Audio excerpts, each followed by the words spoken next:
In the today's video, we will see how to add these types of vertical line in MS Word. If you're done with these types of line, then it will add a value to your document. So let's start with the video.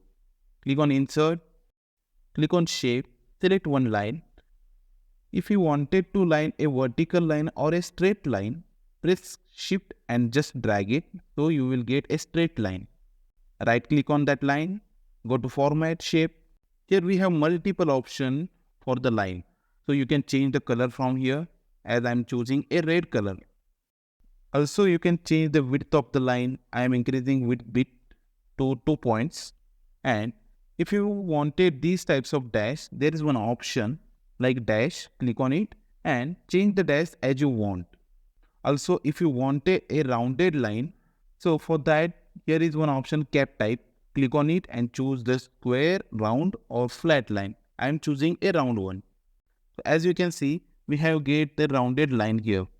If you wanted to add any arrow to that, so here is one option, begin arrow type.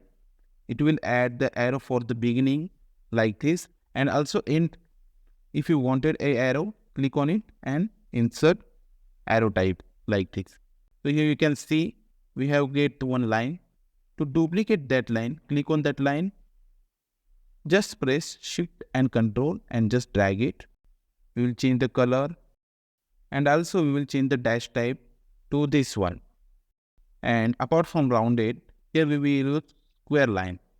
And also we can change the arrow type also, and in arrow type also we can change. So if you think this video is helpful to you, please share this video with your friend and don't forget to like and subscribe to our channel. Thanks for watching the video.